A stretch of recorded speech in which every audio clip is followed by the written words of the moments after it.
네, 지난 시간 이어서 수업을 시작하도록 하겠습니다. 어떻게 보면은, 내분비에서는 가장 중요한 파트는 요 앞 시간에 했던 거에서 다 나왔다고 보시면은 돼요. 그래서 오늘 진행하는 부분은 양이 좀 많을 수도 있는데 굉장히 빨리 지나갈 거예요. 그러니까 여러분들이 그러려니 하시고, 이런 호르몬에 이런 기능이 있구나 라는 거를 보시면 됩니다. 그리고 제가 뒷부분 정도에서 당 대사 조절하는 호르몬 부분에서 갑자기 중요하다고 이제 좀 강조를 할 거예요. 그러면 그 부분은 중요한 거예요. 그리고 더 중요한 건 요 앞 시간에 했던 부분이 중요합니다. 이제 하이 브레인, 하이포살라무스, 그쵸? 시상하부에서 뇌하수체 전역 구역, 피투이터리 그랜드의 안테리얼과 포스테리얼 그랜드에서 만들어낸다기보다는 분비되는 호르몬. 그 호르몬에 의해서 조절을 한다고 했었죠. 그래서 하이포살라무스에서 분비 억제 호르몬들을 분비하면은 뇌하수체 전엽에서 각 호르몬을 분비하는 샘을 자극하는 호르몬 분비를 조절하는 호르몬들을 내보낸다고 했어요. 그래서 특정한 장기에 작용한다고 그래서 열대 과일과 비슷한 이름 뭐라고 했어요? 트로픽 호르몬이라고 얘기했었죠. 네. 그리고 뇌하수체 후엽에서는 딱 두 개만 있다고 그랬어요. 시상하부에서 만들어진 두 개의 호르몬이 보관돼 있다가 신경 자극에 의해서 분비되는 두 개, ADH하고 옥시토신. 뭐 어떻게 보면은 그 파트가 제일 중요한 파트입니다. 그렇다고 이제 부신 호르몬이나 이런 것이 중요하지 않은 건 아닌데요. 호르몬 조절이나 생리작용 측면에서는 하이브레인에서 작동하는 그 원리를 기억을 하시면 더 좋을 것 같고요. 오늘은 이제 본격적으로 부신 호르몬, 그리고 뭐 갑상선 호르몬 이런 부분들을 얘기를 하도록 하겠습니다. 부신은 뭐 여러분이 알다시피 콩팥 위에 콩알만큼 아주 작게 붙어 있는 아이예요.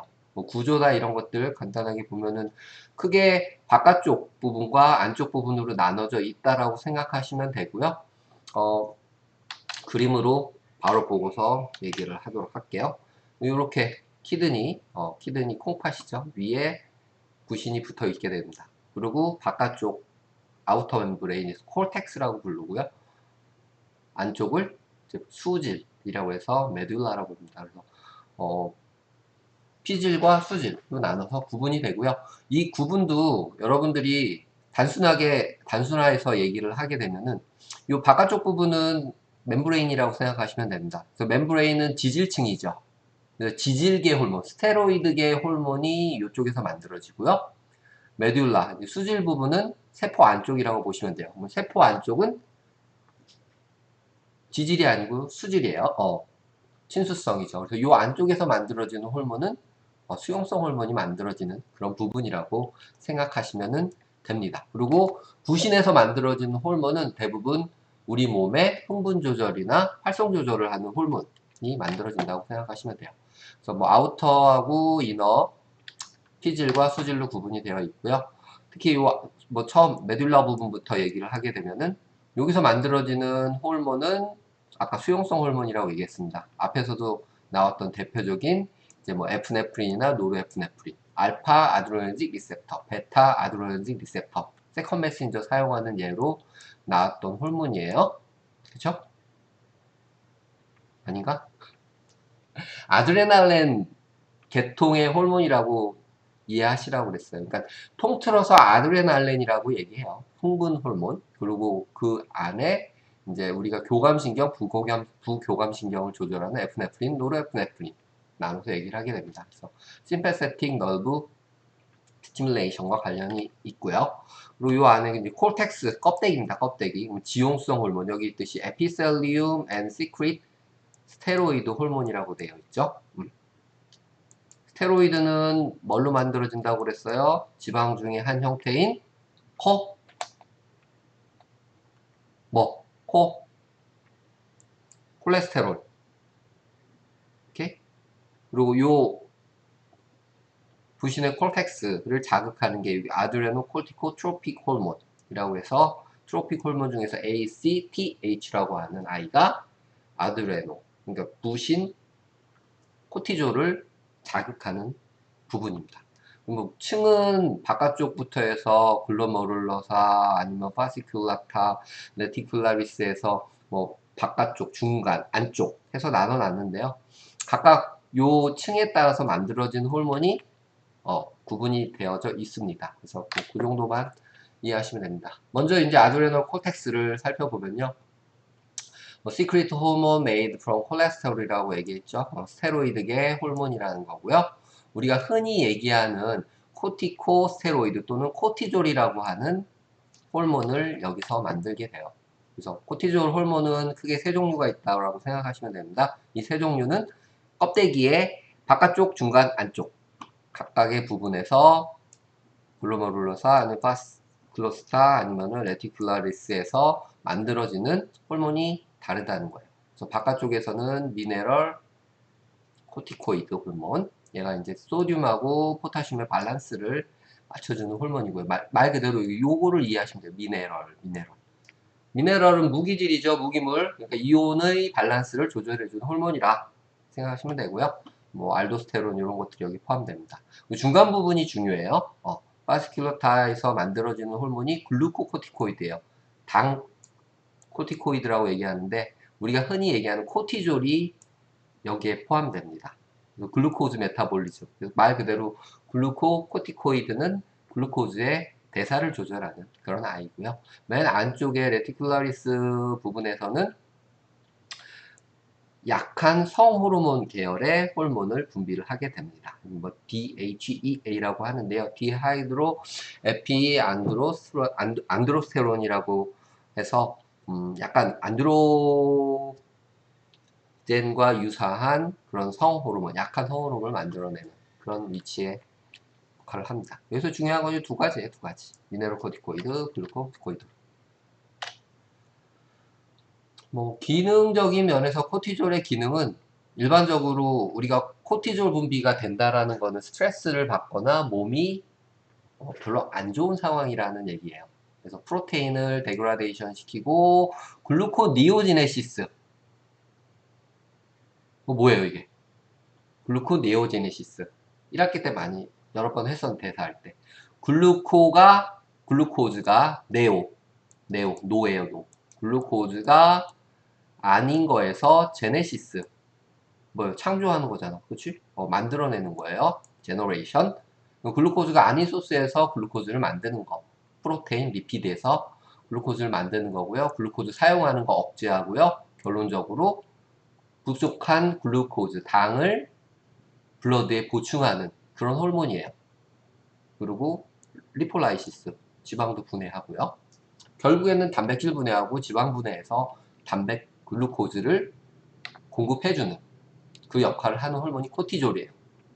당 땡긴다고 얘기하잖아. 피곤하거나 스트레스 받으면은. 그게 코티졸 때문에 그런 거예요.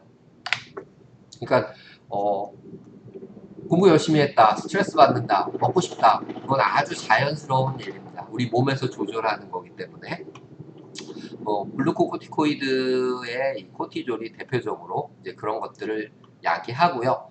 그리고 이게 발생을 하면은 스트레스 받았을 때 우리 몸이 민감해져요, 굉장히. 그렇기 때문에 면역 반응도 민감해지고 더 자극에 빨리 반응하게 되거든요. 그래서 코티졸이 분비가 되면은 면역 반응도 억제를 하게 되고 인플라메이션도 억제를 하게 됩니다. 그렇죠? 근데 이게 단기간에는 굉장히 중요해요. 염증 올라가고 스트레스에 의한 면역 반응 상승. 근데 이게 지속적으로 계속 똑같은 반응이 이루어지게 되면 내 몸은 망가지겠죠. Can have many negative side effect가 존재한다는 겁니다. 만들어지는 과정을 쭉 얘기를 한 거예요. 바깥쪽 껍데기에선 미네랄코티코이드, 중간에서는 글루코코티코이드, 코티졸, 맨 안쪽에서는 DHEA라고 하는 스테로젠 계열의 섹스 호르몬이 만들어지는 그런 구성을 가지고 있습니다. 오케이? 그럼 다음은 이제 수질이에요. 안쪽 부분. 수질에서는 수용성 호르몬이 만들어진다고 했습니다. 여기서는 딱 두 가지만 기억하시면 돼요. 대표적인 애, 에피네프린, 노르에피네프린입니다. 부신 수질에서 만들어지는 대표 호르몬이고요. 얘는 수용성 호르몬의 대표 주자고 우리 몸의 흥분 조절을 하는 호르몬이에요. 뭐 흥분을 조절하는 부분은 대부분 어디겠어요? 교감신경이겠죠. Activated with sympathetic response예요. 교감신경 자극을 일으키는 그런 아이고요. sympathetic innervate, 그러니까 신경 자극이 교감신경에 주는 그런 것과 비슷하지만 lasting 10 times longer 예요. 근데 신경이 주는 거는 반응 주면은 확 올라갔다가 바로 없어져요. 근데 요 부신 호르몬 같은 경우는 수질 호르몬은 그 자극보다 시간이 좀 더 길게 된다는 거죠. 그래서 화나거나 열받으면은 뭐 하라고 그래요? 참을 인자를 몇 번 쓰라고 그래? 한 번도 안 들어봤어 이런 얘기? 심호흡을 10번, 참을 인자를 10번 쓰면은 살인을 면한다고 그러잖아요. 이게 갑자기 흥분하면은 에프네프린이나 노르에프네프린 같은 부신 수질 호르몬이 분비가 돼서 사람을 흥분시키는 거죠. 그 흥분 자극이 한 번에 사라지는 게 아니고 호르몬이 어느 정도 없어질 때까지는 자극을 나타내겠죠. 꽤 길게 갑니다. 그래서 뭐 그래도 꽤 긴다는 게 아주 긴 시간이 아니고 한 10분, 15분 내외이기 때문에 조금 한숨 쉬고 뒤돌아섰다가 다시 마주치면은 그래도 조금 컴다운이 되죠. 그게 바로 이 호르몬이 조절하는 그런 역할입니다. 그래서 화나시거나 혹시 좀 조절이 안 될 때, 눈을 딱 감고 10까지만 세세요. 천천히. 아주 극한 상황이 아니고서는 대부분은 그 시간이 흐르고 나면은 조금 이성적으로 생각을 할 수 있는 그런 여지가 생깁니다. 누구 때문에 그렇게 된다? 요놈 때문에 그래, 요놈 때문에. 뭐, 그렇게 하는 이유는 카디악 아웃풋, 심박을 증가시키고 호흡을 빠르게 하고 멘털 얼터니스예요. 그러니까 정신을 없게 만드는 거죠. 잠깐 내가 혼이 나갔어. 뭐 그런 현상을 일으키는 거예요. 그러니까 본능적으로 반응하게 만드는 거죠. Dilate coronary blood vessel이에요. 그러니까 혈관도 이완시키니까 혈액순환이 굉장히 빨라지겠죠. 과흥분, 뭐 이런 거 메타볼릭 레이트도 증가시키고. 누가 한다? 부신 수질에 있는 에프네프린, 노르에프네프린 호르몬이 이런 작동들을 하게 됩니다. 그래서 요 코티졸이라고 하는 이 아드레널 글랜드에서 분비하는 호르몬은 스트레스하고 굉장히 관계가 있습니다. 그래서 스트레스가 증가하면은 아드레노 코티코트로픽 호르몬이죠. ACTH가 어디? 뇌하수체 전엽에서 분비가 되고요. 이것으로 인해서 글루코코티코이드, 코티졸의 분비를 증가시키게 됩니다. 그럼 아까 나왔던 스트레스에 반응하는 것들, 면역 반응 떨어뜨리고 염증을 감소시키고 이런 반응들, 글루코즈의 레벨을 증가시키고, 그쵸? 스트레스 호르몬, 글루코코티코이드, 에프네프린, CRH, 코티코트로픽 릴리징 호르몬이에요. 이거는 어디서? 하이포살라무스, 더 하이브레인에서 뇌하수체 전엽을 자극하는 그런 호르몬이죠. 얘가 뇌하수체 전엽을 자극해서 얘가 나오게 하고요. 얘가 누구를 나오게 해요? 얘가 나오게 하는 거죠. 코티졸. 스트레스가 그것들을 연쇄작용으로 작동시킨다는 거죠. 결국에는 순간적인 감정에 의해서 작동하는 것 또는 브레인, 머리에서, 대뇌에서 주는 그런 신호에 의해서 호르몬 분비가 된다는 거죠. 굉장히 짧은 시간에. 그래서 호르몬이 어느 정도 반감기라고 그랬어요. 50% 이상 감소하게 되면 그 반응이 떨어지고 뇌는 정신을 차리게 되는 거죠. 제너럴 어댑테이션 신드롬이라고 표현을 하는 증상을 요 스트레스에서 일으키게 됩니다. 일반 적응 현상이에요. 뭐 좋은 측면에서는 짧은 시간에 스트레스로부터 빨리 리커버리하게 도와주는 그런 것들이 있죠. 뭐 일레스 아프거나 아니면 스트레스를 받거나 이랬을 때 트라우마에서. 근데 문제는 만성 스트레스라고 얘기하죠. 계속 찌끔찌끔 계속해서 스트레스를 내가 어떻게 스트레스 요인이 있지만 그 요인에 대해서 반응을 하게 된다면, 내 머리가 스트레스로 인식을 하게 된다면 나도 모르는 사이에 크로닉한 스트레스로 계속 코티졸 분비를 유도를 한다는 거죠. 그래서 뭐 이니빗 이뮨 시스템이요. 근데 이게 길어지면은 이 오버 리스폰스 하지 못하도록 하는 건데, 이게 이제 제너럴 어댑테이션 신드롬이에요. 근데 제너럴 어댑테이션 신드롬이 지속해서 발생을 하기 때문에 오래되면 이제 면역 반응 떨어지니까 아프게 되겠죠. 그렇지 않을까? 그리고 스트레스 받을 때마다 당 땡겨. 글루코즈의 혈관 농도를 계속 높여줘. 그럼 결국에는 나는 당 섭취를 많이 안 했는데도 뭐가 생기는 거예요? 혈액 내에 혈당이 높아지는 거예요. 그러면 그거는 오래되면은 무슨 병을 유발해요? 당뇨병 유발하겠죠. 당뇨병. 결국에는 스트레스도 당뇨병을 유발하는 하나의 요인이 될 수 있다는 거죠. 그러니까 스트레스 받고 술 먹고 배 나오고 결국에는 이제 죽음의 길로 한 걸음 한 걸음 더 가는 거죠. 그걸 뭐라고 그런다? General Adaptation Syndrome이라고 얘기합니다. 오케이? GAS. 누가 관련 있다? 스트레스에 의해 분비되는 코티졸에 의해 생성되는 그런 현상입니다. 그래서 크로닉 스트레스, 좀 전에 얘기했던 크로닉 스트레스는 이러한 병증의 위험도를 증가시키게 됩니다. 그래서 high brain, cortisol may act on high brain region이에요. 몸에도 작동시키지만 뇌에 신경 생각하는 부분, 이런 부분도 작동을 계속 시켜서 감퇴, 앵자이티나 아니면은 메모리, 기억이나 이런 것들, 디프레션, 기력 없게 만들고 감퇴시키고 불안하게 만들고 기억력 떨어뜨리고 이런 것들을 유도하게 되는 거죠. 그래서 이런 사람들이 나중에는 또 뭐 알츠하이머나 치매 이런 거에 더 많이 위험도를 갖게 되겠죠. 그래서 뭐 또는 인크리즈 글루코즈 아까 얘기했던 것이고요. 인슐린에 대한 수용체를 증가시키니까 레지스턴스도 당연히 증가될 거고요. 나중에는 당뇨병, 다이아벳을 갈 수 있게끔 유도를 할 겁니다.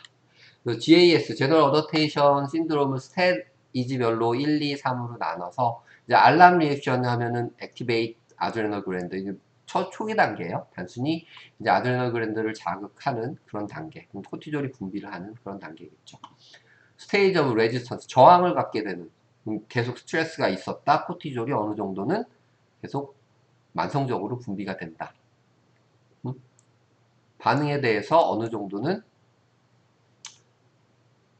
적당한 수준을 맞춰가요. 어저스트먼트, 균형을 맞춰가도록 노력을 합니다. 근데 이제 나중에 이그조션 되면 더 이상 그 수준을 유지를 못하는 거죠. 그러면은 병을 유발하고 뭐 사망까지 이르게 할 수 있는 그런 스테이지입니다. 그래서 제너럴 어댑테이션 신드롬이 스트레스에 의한 부신 피질 호르몬 코티졸에 의해서 만성적으로 나타나는 질환이다 라고 생각하시면 됩니다. 오케이? 아드레널 글랜드의 뭐 사이즈를 증가시키고 림페틱 티슈, 우리 면역과 관련된 거, 면역을 억제한다고 그랬으니까요. 스플린이나 림프노드, 사이머스, 흉선 이런 것들을 줄여버려요. 면역 기능이 계속 떨어진다는 얘기고요. 그렇죠? 그리고 위궤양 같은 거, 요 GAS, General Adaptation Syndrome, 스트레스 많으면은 위산 분비되잖아요. 그렇죠? 블리딩, 햅틱, 무스예요. 위궤양. 위에 출혈을 유도를 하게 되죠. 뭐 이건 어떻게 조절되느냐? 똑같습니다. 이 호르몬들도 다 그 호르몬의 최종 양. 아드레널 콜텍스에서 코티졸이 분비가 되겠죠. 코티졸 양이 많아지면 네가티브 피드백에 의해서 엔테리얼 피투레이트 그랜드 어디에요? 뇌하수의 전업이죠. ACTH를 억제할 거고요. 또 그 더 위에 하이포살라무스의 CRH, 코티코트로픽 릴리징 호르몬. 분비 호르몬도 코티졸의 분비 호르몬을 억제를 하겠죠.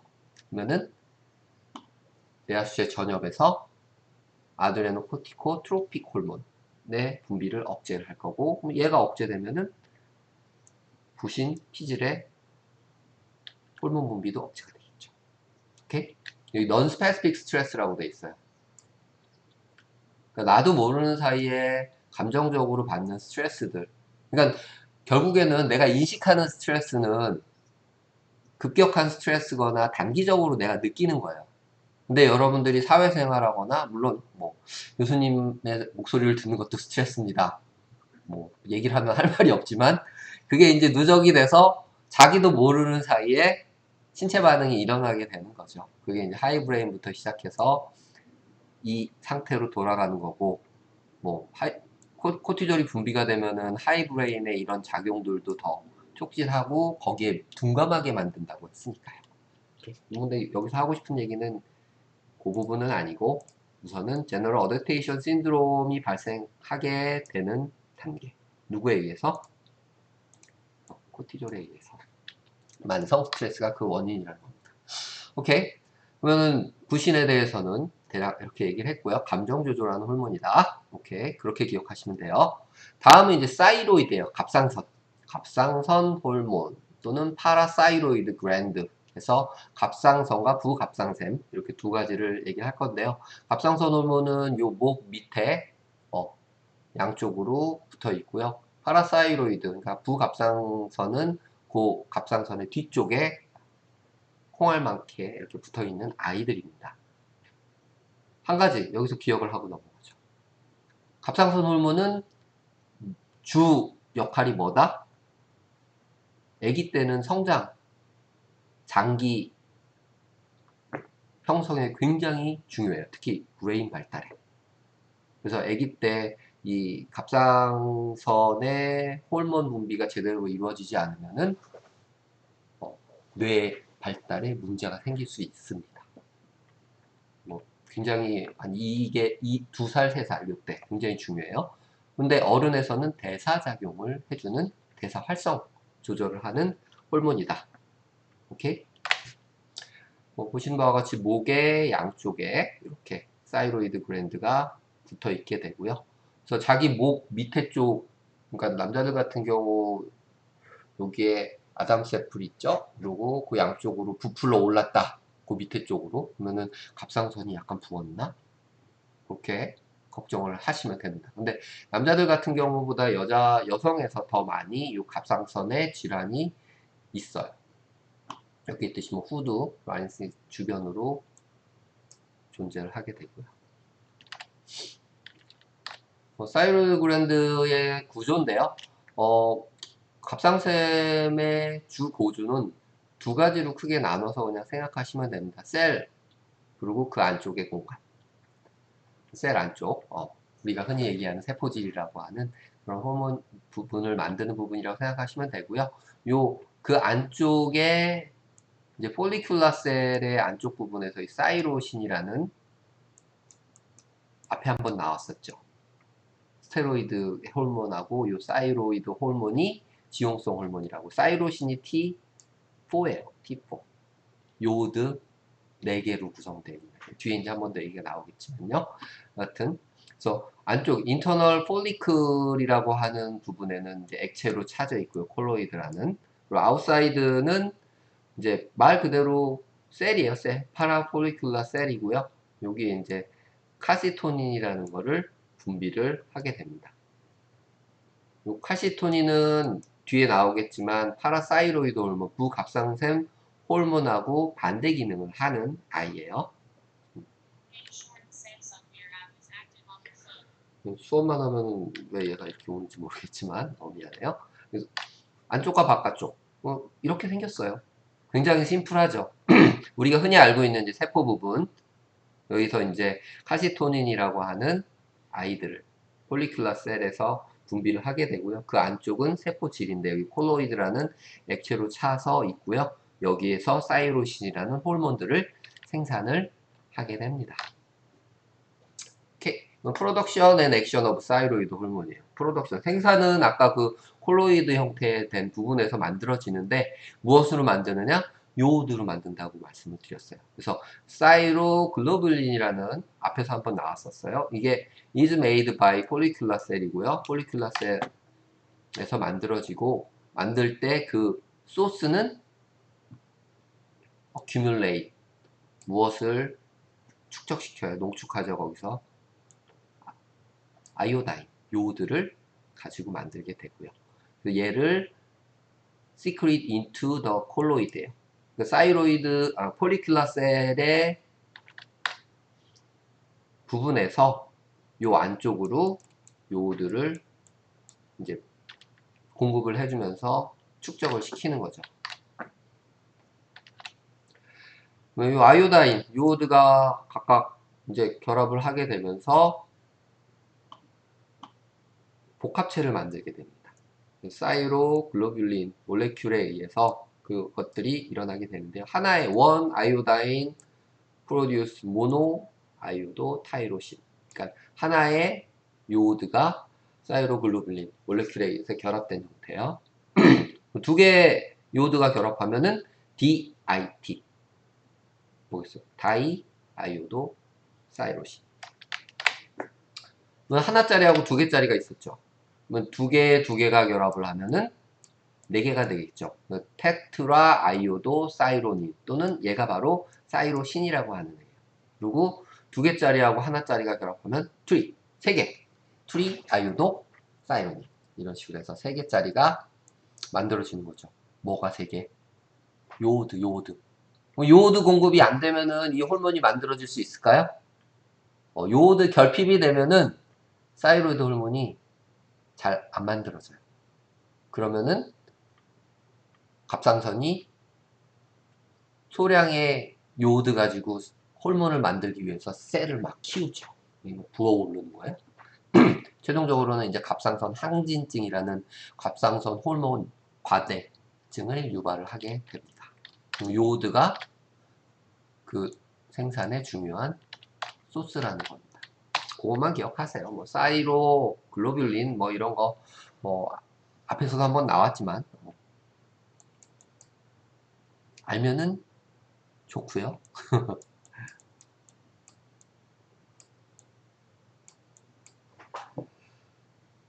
앞에서는 뭐라고 표현했어요? 얘를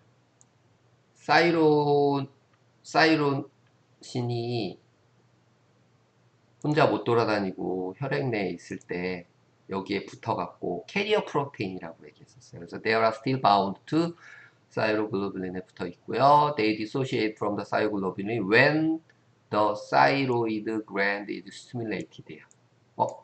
이제 호르몬을 생산을 시작을 해야 될 것 같아. 자극을 줘야 돼. TSH가 사이로이드 스티뮬레이팅 호르몬이에요. 사이로이드를 자극을 주면 이제 사이로글로뷸린에서 사이로신이 떨어져서 secrete into the blood죠. 그럼 얘는 혈액을 떠도달다가 타깃셀에 가서 세포 안으로 들어가고 세포 안에 그냥 들어간다고 그랬어요. 지용성 호르몬이기 때문에. 그리고 얘네들의 뭐 수용체는 혈관에 있다고 했었죠. 뭐 그림으로 표현한 겁니다. 아이오다인, 요오드가 이게 아까 사이로이드 폴리클셀이에요. 세포 이 폴리클셀을 통해서 콜로이드 액체 안으로 들어오게 되고요. 요오드가 옥시다이즈 아이오다인이라고 되어 있는데 이게 트리 사이로글로뷸린에 의해서 모노로 다이가 만들어지게 되고요. 모노끼리 붙으면은 모노하고 다이하고 붙으면은 트리 아이오도 사이로닌 T3, 다이 아이오도 사이로신끼리 연결이 되면은 테트라 아이오도 사이로닌 또는 사이로신이라고 하는 T4가 형성이 됩니다. 실질적으로 호르몬의 역할을 하는 아이는 T3예요. 그래서 최종적으로 T4도 분리가 돼서 T3로 전환이 된다고 앞에서 한번 얘기가 됐었죠. 그래서 이렇게 된 아이가 보관이 돼 있다가 바깥쪽에서 엔도사이토시스 스티뮬레이트 바이 TSH, 사이로이드 스티뮬레이팅 호르몬이 자극을 주면은 사이로이드 글랜드를 이제 분비가 돼서 작동을 하게 되겠죠. 플라즈마 캐리어 프로테인에 이제 결합이 되고 요거에 의해서 이동을 하게 됩니다. 그리고 최종적으로 이제 블러드 안에서 떨어져서 사이로이드 호르몬이 분비가 되게 되겠죠. 뭐 여기서 키가 되는 게 아니고 사이로글로불린이라는 단백질 앞에 계속 나오고 있는 아이죠. 그리고 요오드의 숫자에 따라서 모노, 다이, 모노, 다이 합쳐진 투리, 다이다이 합쳐진 테트라. 이게 실질적으로 사이로신이라고 하는 사이로이드 호르몬이라고 얘기했고요. 플라즈마로 분비가 되고 누구의 자극에 의해서 TSH에 의해서 작동을 하게 됩니다. 사이로이드 호르몬의 역할은 무엇이냐? 여기 프로테인 신세시스, 머추레이션이요, 신경의 성숙, 셀룰라 레스피레이션, 세포호흡의 증가, 베이설, 메타볼리즘. 뭐예요? 기초대사죠? 증가. 결국은 대사작용을 촉진시켜주는 호르몬이다. 그것만 기억하시면 됩니다. 그리고 이제 칼시토닌이라는 게 나옵니다. 아까 뭐 파라사이로드 호르몬하고 반대 기능을 한다고 얘기했으니까요. 파라폴리큘라셀, 아까 그 폴리큘라셀의 주변에 있는 세포에서 분비를 하게 되고요. 얘는 inhibit dissolution of calcium from bone and stimulate excretion of calcium into the kidney to lower blood calcium level이에요. 결국에는 하는 역할은 decrease calcium level이에요. 칼슘의 혈액 내의 양을 줄여주는 아이예요. 뒤에 나오는 파라사이로이드 호르몬은 혈액 내에 칼슘을 공급해주는 아이고요. 오케이? 이렇게 생각하시면 됩니다. 그래서 칼슘이 풍부하다. 칼시토닌, 칼슘이 토탈 너무 많아. 칼시토닌이 나와서 줄여주게 되는 거죠. 키드니로 보낸다는 거는 배출을 증가시킨다는 거니까요. 블러드 칼슘 레벨을 낮춰주는 아이가 칼시토닌입니다. 사이로이드의 질병 관련해서는 뭐 두 가지로 크게 얘기하는데요. 오버스티뮬레이션, 갑상선이 커지거나 아니면은 갑상선의 항진증이죠. 기능이 항진돼서 호르몬 분비가 너무 많아지는 그런 경우입니다. 여기 있듯이 아이오다인, 요오드의 이제 결핍으로 인해서 오버 스티뮬레이션, 비정상적인 자극을 받게 되고 크게 자라나는 고이터라고 얘기하는데요. 갑상선종이나 이런 것들이 생겨나는 그런 현상이고요. 뭐 초기에는 갑상선 항진증을 유발하고요. 뒤에는 얘가 이제 하이포죠. 감소죠. 감소. 하이퍼사이로이디즘을 유발을 해서, 그러니까 이 갑상선 질환이 생기면은 대사가 확 증가했다가 또 확 떨어져요. 증가하면은 대사가 좋아지니까 살이 쪽 빠지겠죠. 한 5kg, 10kg까지 빠져요. 그랬다가 갑자기 얘가 하이퍼에서 하이포로 가요. 대사가 뚝 떨어지면서 로우 메타볼림, 메타볼릭 레이시요. 뭐 몸에 살이 찌고 스트레스에 대해서 반응성도 떨어지고요. 대사가 좋으면은 추울 때 몸이 따뜻하니까 괜찮은데 이런 갑상선 호르몬 이상증이 생기면은 체온 조절도 잘 안 돼요. 오케이? 이데마라고 얘기했는데 몸도 이렇게 부어나게 되고요. 그리고 직접적으로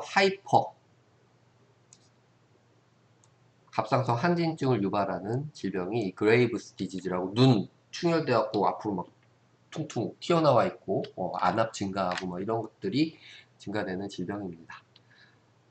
그러니 뭐 이런 것들, 하이퍼사이로이디즘 같은 경우는 임신 후에 6 months after birth, 임신 어떻게 보면은 뭐 아기가 태어난 다음에 갑상선 호르몬이 분비가 안 되는 그런 형태고요.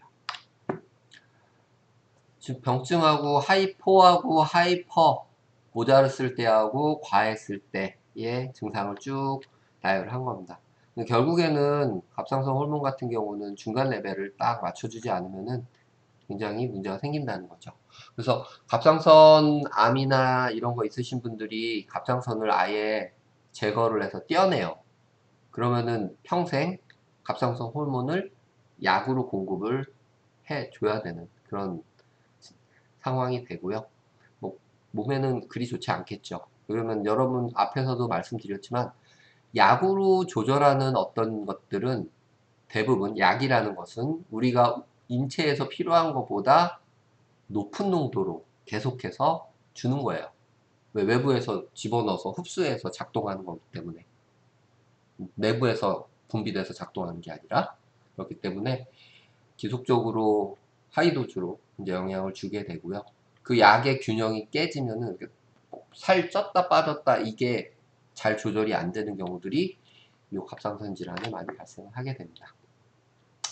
그러면 뭐 요오드 결핍으로 인해서 고이터가 이제 발생하는 그 모식도를 그려놓은 거예요.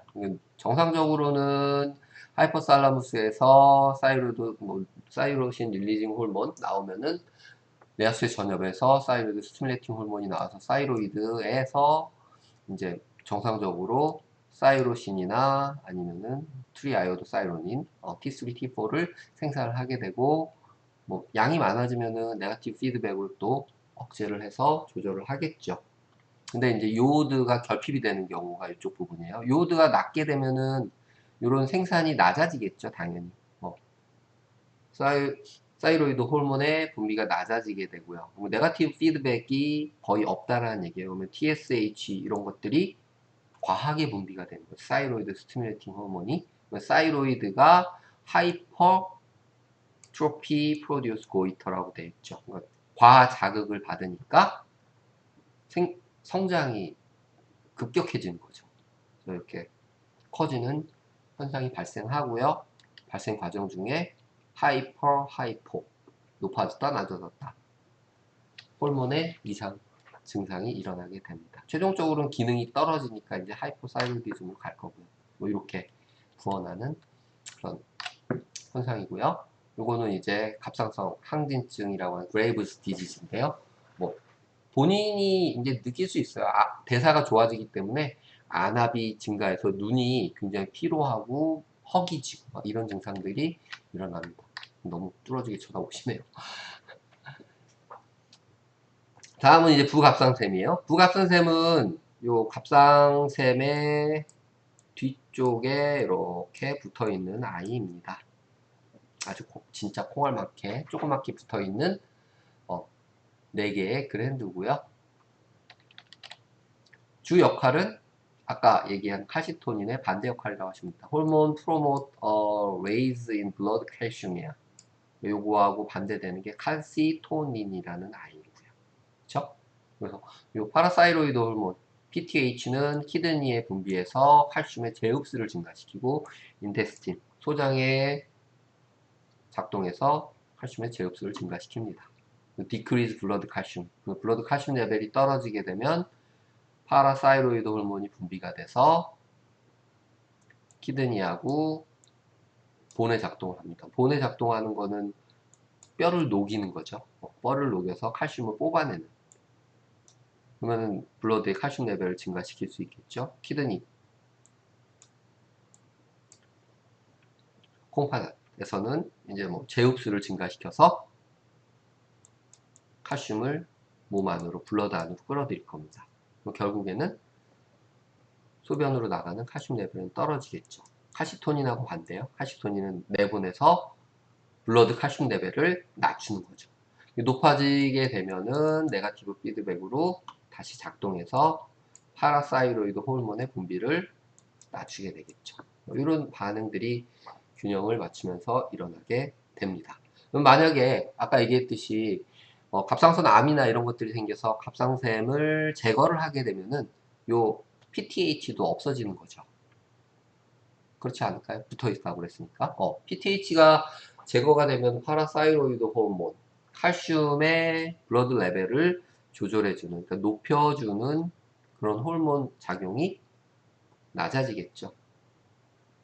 없어진다고 보면 돼요. 뭐 있긴 있어요. 여하튼 이런 방식 이게 이제 문제가 되는 거죠.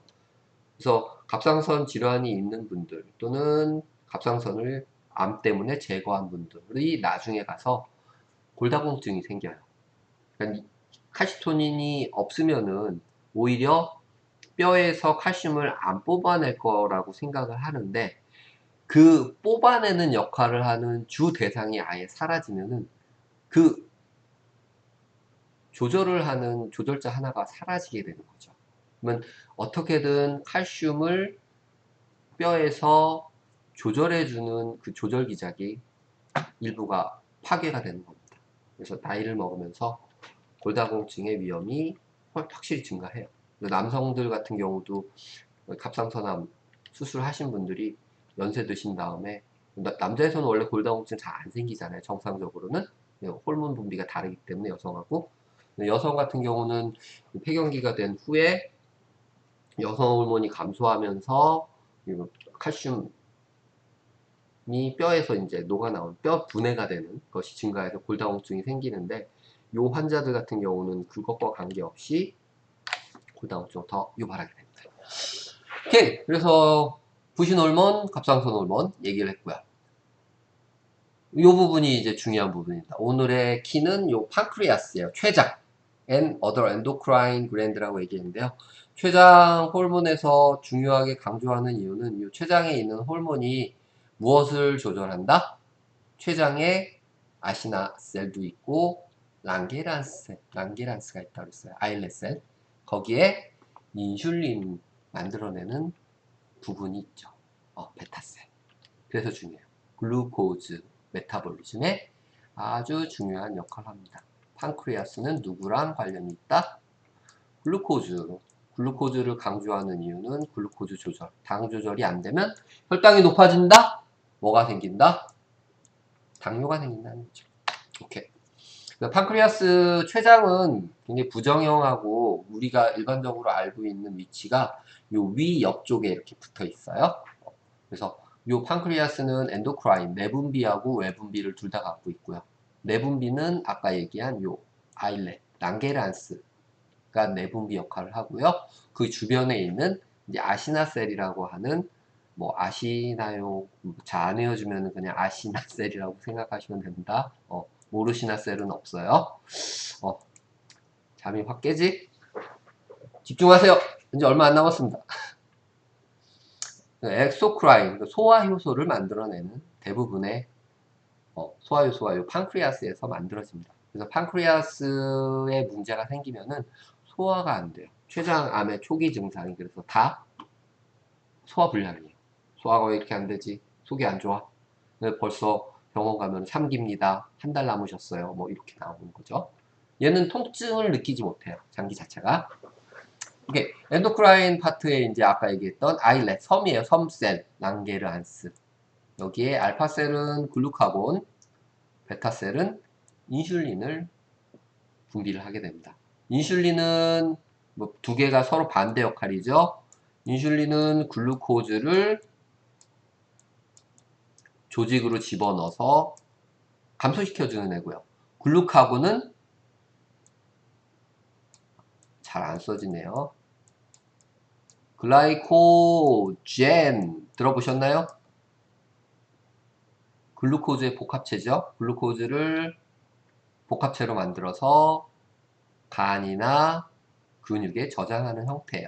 이 글라이코젠을 분해하는 아이가 바로 이 글루카곤이에요. 글루카곤이 얘를 글루코즈로 다시 전환을 시켜서 글루코즈 레벨을 증가시키게 됩니다.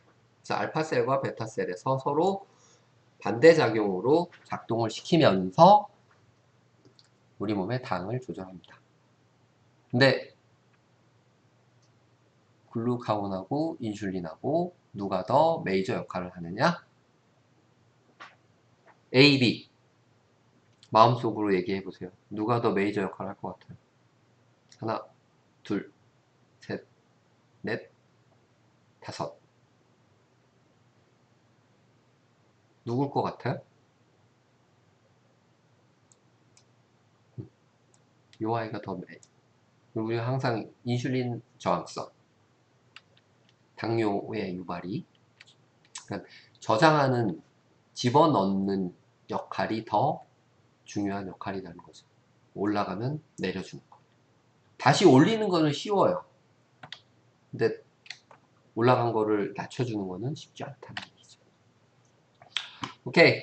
뭐 위치는 이렇게 돼 있습니다. 여기가 이제 12지장 듀오드놈이라고 하는 부분이가 위에서 내려오면은 왜 이쪽에 이제 12지장 쪽에 연결이 돼 있냐? 여기에서 뭐 갈브레더, 담즙도 분비가 되고요. 지방 분해하도록. 그리고 이 췌장에서 아까 엑소크라인 외분비라고 얘기했죠.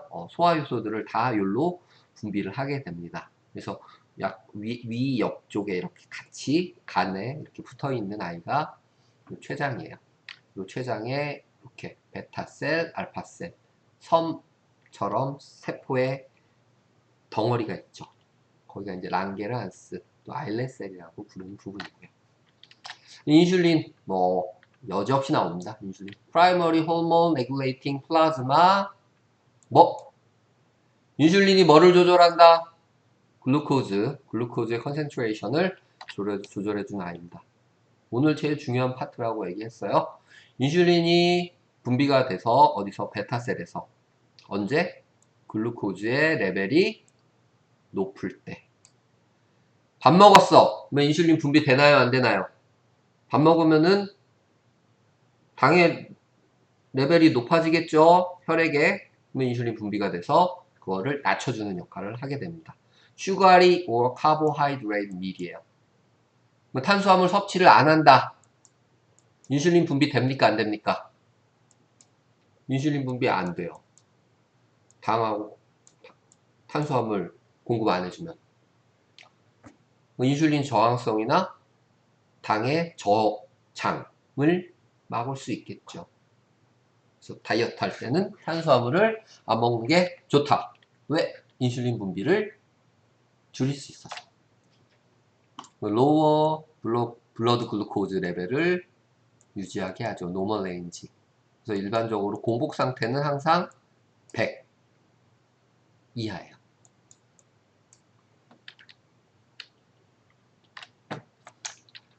작용하는 원리는 인슐린이 작동하는 거는 당을 직접적으로 세포 안으로 흡수하게 하는 게 아니고 이 인슐린이 bind to receptor 수용체의 세포에 이제 수용체 결합을 하게 되면요.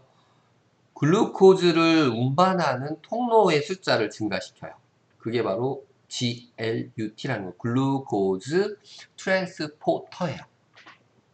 이게 이제 캐리어 프로테인, 바인드 투 멤브레인이라고 돼 있죠. GLUT를 세포 안에 이렇게 매지클에 만들어서 보관하고 있다가 인슐린이 분비가 되면은 자극을 받아서 인슐린도 물론 세포의 수용체 인슐린 리셉터에 결합을 하겠죠. 그러면 세포가 신호를 받아서 이 GLUT를 세포막 쪽으로 이동을 시킵니다. 글루코즈는 세포 안쪽보다 바깥쪽에 항상 높은 농도로 유지가 돼요. 그러면은 얘는 단순 확산이에요. 근데 그냥 확산이 아니고 도구를 이용, 퍼실리테이티드 디퓨전을 이용하게 됩니다. 통로가 많아지면 많이 들어오고 통로가 감소하면은 적게 들어오는 그런 조절을 하게 되고요. 그 통로의 이름이 뭐라고요? GLUT4 글루코즈 트랜스포터 4 플레임 외우기 싫으면 GLUT4라도 제발 기억해 주세요. 이거의 숫자가 많아지면 글루코즈의 숫자는 세포 안으로의 진입은 증가한다는 거예요. 오케이? 아디포스 티슈, 지방세포, 스케터머스, 우리 근육이에요. 일반 근육, 그리고 리버에 작동을 하게 됩니다. 뭐, 인다이렉트라고 표현했는데요. 이제 뭐, 글라이코젠, 신세시스나 아니면은 슈가, 이제 당의 저장을 촉진을 시키는 그런 역할도 하게 되고요. 결국에는 당을 저장해서 아디포스 티슈에서 뭐, 지방 저장도 촉진을 하게 됩니다. 글루코즈가 직접적으로 작동하는 거는 저희 인슐린의 분비에 의해서 GLUT를 통해서 세포 안으로 들어오게 되고요. 인슐린이 간접적으로 세포에 영향을 주게 되면은 슈가의 그러니까 당의 저장 그리고 지방의 저장도 촉진시켜 주게 되는 거죠. 그러니까 인슐린이 있는 상태에서는 지방과 당의 소모가 감소된다는 거예요. 그래서 다이어트에서는 탄수화물의 공급을 줄여주는 게 필수라는 거죠. 오케이? 한 번 더. 당 흡수가 되면은 인슐린이 증가되게 되고요. 인슐린의 증가에 의해서 GLUT4의 숫자를 증가시키면 세포 밖에 있는 글루코즈가 세포 안으로 들어오게 됩니다. 그림으로 보면 이렇죠. 이렇게 베지클에 담겨져 있어요. 인슐린 리셉터에 인슐린이 분비돼서 바이닝을 하게 되면, 결합을 하게 되면 이 세포 신호에 의해서 베지클에 붙어 있던 GLUT4, 글루코스 트랜스포터 4가 멤브레인 쪽으로 삽입이 되는 거죠. 트랜스로케이션, 위치 전환을 해서 숫자가 처음에는 2개였는데 4개가 더 증가를 하면은 바깥쪽에서 이제 확산에 의해서, 디퓨전에 의해서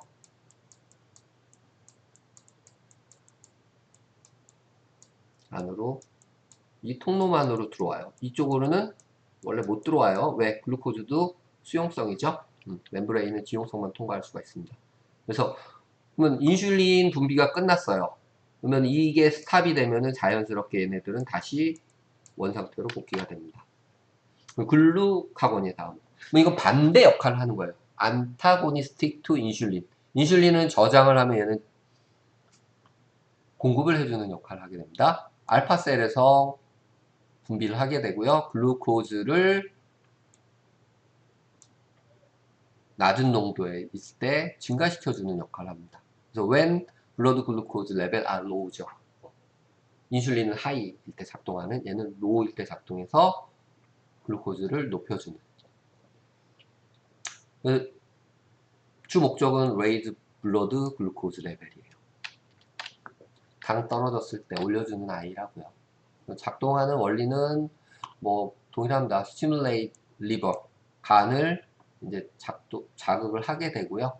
이 글라이코젠의 하이드롤라이즈, 가수분해죠. 글라이코젠의 가수분해를 촉진해서 글루코즈로 전환을 하고 블러드로 공급을 해주게 됩니다. 또는 글루코네오제네시스, 아까도 또 나왔네. 글루코즈가 아닌 아이. 노, 글루코즈 아닌 거 뭐 있어? 프로테인하고 지방밖에 없어요. 페릭시드. 거기서 글루코즈를 공급을 해주게 되는 거죠. 넌 카보하이드레이트. 탄수화물이 아닌 소스에서 탄수화물을 만드는 거니까요. 그쵸? 공급하려다 보니까 리포라이시스도 증가시키고 아디포스 티슈의 지방을 분해한다고요. 그렇죠? 그래서 글루코즈를 공급을 해주게 됩니다. 그렇다면 이 글루카곤의 양을 증가시키면은 다이어트에 도움이 되겠죠. 네. 두 개의 A, B가 서로 상반된 작용을 보여주는 겁니다. 글루코즈가 혈액 내에 플라즈마에서 올라가게 되면은 판크레아스의 아일렛셀이 작동을 하게 되죠. 알파셀은 억제가 돼서 글루카곤은 떨어지고 베타셀이 인슐린을 분비하게 하게 됩니다. 인슐린이 글루코즈의 흡수, 업테이크죠. 를 증가시켜서 혈액 내에 혈당을 내려주게 됩니다. 이게 반대작용으로 낮아지면 또 억제를 하게 되는 네거티브 피드백으로 작동을 하고요. 혈당이 낮아졌어요. 혈액 내에 당의 농도가 낮아졌다. 그러면 반대작용이에요. 베타셀은 억제해서 인슐린을 떨어뜨리고요. 알파셀은 활성시켜서 글루카곤을 증가시킵니다. 여기서는 글루카곤은 아까 글라이코젠 분해해서 글루코즈를 공급을 하고 글루코네오제네시스도 증가시키고요. 그리고 셀룰라 업테이크 오브 글루코즈예요. 바깥쪽에서 세포에서 이제 뭐 더 많이 혈액으로 글루코즈가 공급되도록 합니다. 그러니까 세포 안으로 들어가는 것은 감소시키죠. 결국에는 혈액 내에 혈당을 높여주게 되죠. 너무 높아지면 또 네거티브 피드백으로 작동하고. 글루코즈 호메오스테시스, 당 항상성 유지예요. 어디서? 판크리아스에서 조절을 하게 됩니다. 인슐린과 글루카곤을 가지고. 이거는 별 5개 아주 중요해요. 여러분 계속 강조하지만 이게 기본적인 대사의 이니시에이션 팩터예요. 이거를 통해서 프로테인, 리피드 저장할 거냐 분해할 거냐 다 시작점이 됩니다. 꼭 기억하세요. 이거는 어떻게 혈당이 높아지면 인슐린이 분비돼서 감소시킨다. 혈당이 낮아지면 글루카곤이 분비돼서 혈당을 증가시킨다.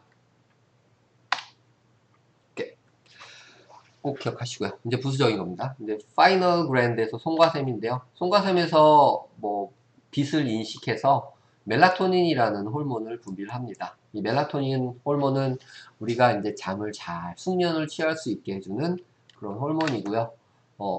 그렇기 때문에 stimulate melatonin production when it get dark라고 돼 있죠. 멜라토닌 분비가 많이 돼야 우리는 푹 잘 수가 있어요. 여러분 해를 많이 보셔야 됩니다. 해를 많이 봐야지 비타민 D가 있어야 되고 비타민 D가 있어야 이 멜라토닌이 또 만들어질 수가 있어요. 이제 acquired 멜라노신이라는 아이가 이제 레티나 셀에서 갱글리온 레티나셀에서 발견이 되는데요. 결국에는 빛의 자극에 의해서 비타민 D 그리고 이런 생성을 하게 되는 거죠. 그리고 이게 피부티 사춘기에 중요한 높은 수준으로 올라가게 되고요.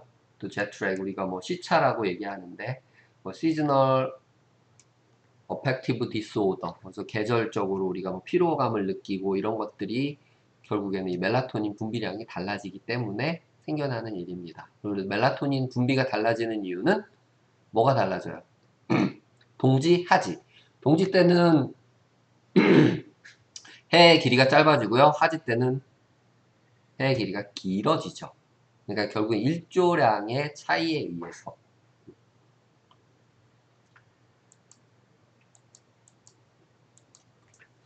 분비가 달라지게 됩니다. 여러분들 사춘기 때는 멜라토닌 분비가 많아져요. 그러니까 사춘기 때 많이 자죠. 우리 중고등학교 때 수업 시간에 맨날 엎어져서 잤어요. 저도 열심히 잤어요. 나는 자고 싶지 않은데 졸려. 결국에는 이런 송과샘에서 분비되는 멜라토닌 분비에 의해서 일어나는 겁니다. 낮 시간에는 빛을 보면은 억제돼서 안 졸려요. 근데 밤에 분비가 원래 되는 거죠. 그쵸? 근데 여러분은 낮에 햇을 봐서 얘를 이제 억제를 시켜놔야 되는데 밤에도 해를 안 보고 낮에도 해를 안 보고 뭐 그런 상태니까 늘 졸려. 뭐 계속 사춘기일 수는 없잖아. 그쵸? 송과샘에서 이런 멜라토닌. 요즘은 멜라토닌이 어느 정도로 중요하다고 얘기를 하냐면요. 대사에도 조절을 하고요. 정신질환에 굉장히 깊은 상관관계가 있다고 얘기를 합니다. 그래서 일정량 멜라토닌을 분비를 유지해 주는 것도 굉장히 중요하고요. 외국에서는 특히 뭐 미국 같은 경우는 멜라토닌을 그냥 멜라닌 색소죠. 이거를 그냥 약국에서 팔아요. 내가 사서 먹을 수 있어요. 근데 우리나라는 처방을 받아야 하긴 하는데요. 결국에 잠 잘 안 오고 이럴 때, 피곤할 때 딱 먹으면은 숙면을 취할 수 있습니다. 수면제나 이런 거하고는 다르죠. 호르몬 조절에 의해서 하는 거기 때문에 잘 안 듣는 사람도 있긴 해요. 오케이, 뭐 엔도크라인 그랜드 다른 쪽에 있는 얘기들인데요. 뭐 앞에서 조금 이제 뭐 얘기했던 그런 것들을 쭉 나열해 놓은 겁니다. 그래서 gastrointestinal tract, 뭐 소화기관에서도 엔도크라인 내분비 호르몬을 분비할 수가 있고요. 소화기 할 때 한번 나올 거예요. 시크레티닌이나 아니면 콜레시스토키닌 이런 애들. 모나드, 우리 흔히 얘기하는 이제 생식샘이라고 얘기하는 곳이죠. 테스토스테론, 에스트로겐, 프로게스테론, 남성 호르몬, 여성 호르몬, 아까 생식샘에서 만들어지게 되고요. 플라센타, 태반, 임신이 시작됐을 때 이 태반에서 굉장히 강하게 호르몬 분비가 일어나게 됩니다. 그래서 임신을 유지를 해야 되기 때문에 소화를 촉진시키고 영양 분비를 시키고 이제 혈관이나 이런 것들의 생성을 촉진을 하게 되죠. 다양한 이런 엔도크라인을 조절을 하게 됩니다. 파라크라인은 오토크라인 레귤레이션이에요. 그럼 나머지 이건 부수적인 겁니다. 그러니까 엔도크라인은 내분비라고 그랬었죠. 내분비가 어떻게 작동을 하게 되느냐. 근데 내분비는 특정한 분비 세포에서 혈액을 통해서 분비를 해서 떠다니다가 타겟 세포에 수용체가 있으면 거기에 결합을 해서 작동을 한다고 그랬어요. 이 파라크라인, 오토크라인은 세포 자체가 내놓는 호르몬에 의한 작동을 얘기를 합니다. 그래서 여러분이 알고 있는 사이토카인, 세포가 분비하는 것들은 이제 주변, 파라는 주변이에요. 파라셀룰라는 세포 주변. 그리고 오토는 자기 자신, 내가 내놓고 내가 받는 거. 각각 이런 것들은 굉장히 숏 레인지예요. 짧은 시간 안에 작동하는 그런 아이고요. 세포, 주변 세포와 나 사이에서 일어나는 기관과 그 기관 주변에서 일어나는 그런 신호들입니다. 그래서 오토크라인은 샌더하고 리시버하고 세임 셀이에요. 그러니까 내가 보내고 내가 받는다. 오토, 자가 발전이라고 얘기할 수 있겠죠. 파라크라인은 샌더하고 리시버는 달라요. 그러니까 일반적으로 바이러스 감염된 세포가 있으면은 얘가 사이토카인이라는 거를 분비를 하게 되죠. 이 주변에 있는 세포들이 받는 거, 이거 파라크라인이고요. 얘는 자기가 내보내서 자기가 받는 거, 오토크라인이라고 얘기를 하는 거죠. 오토크라인의 얘인데 사이토카인이나 그로스 팩터들 같은 경우는 이제 파라크라인 또는 오토크라인 이펙트 둘 다 할 수 있고요. 여기 또 most control gene expression이에요. gene expression. 단순히 그 세포의 짧은 반응을 일으키기도 하지만 대부분은 gene expression의 조절까지 유발을 하게 됩니다. 사이토카인 같은 경우는 면역 반응의 조절을 하는 그런 형태고요. 그로스 팩터, 그로스 호르몬 같은 경우는 여러분이 알다시피 세포의 성장 그리고 분화를 촉진하는 그런 역할들을 하고 있죠.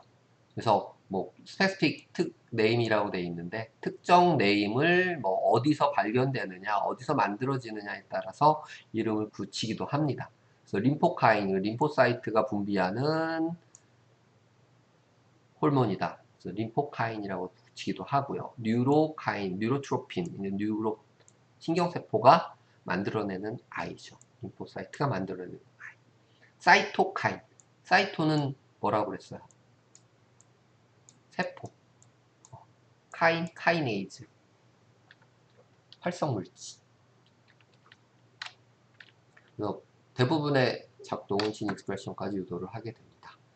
세포에서 만들어지는 다양한 아이들인데요. 대부분 엔도크라인 역할처럼 자기가 분비하거나 주변 세포에 영향을 주는 그런 아이들입니다. TNF-알파 많이 들어봤을 거예요. 대표적인 인플라마토리 사이토카인, 염증성 사이토카인이고요. 프로스타글란딘, 지방으로 만들어진 대표적인 생체 조절 호르몬, 인터루킨 라이스 그로스 팩터라고 해서 ILGF라고 하는 그런 아이고요. NO, 나이트릴 옥사이드, 세포의 내피세포, 엔도셀리얼 셀에서 만들어내는 그런 아이들이에요. 다양한 이런 아이들이 다 오토크라인 또는 파라크라인 레귤레이션을 하는 내분비, 세포의 내분비 호르몬이라고 얘기할 수 있습니다. 프로스타글란딘 쭉 얘기 나오는데요. 요 프로스타글란딘은 저것 때문에 얘기를 해야 될 것 같아요. 여기 있듯이 일반적으로 이 프로스타글란딘은 면역을 억제하는 그런 작동들을 하게 되고요.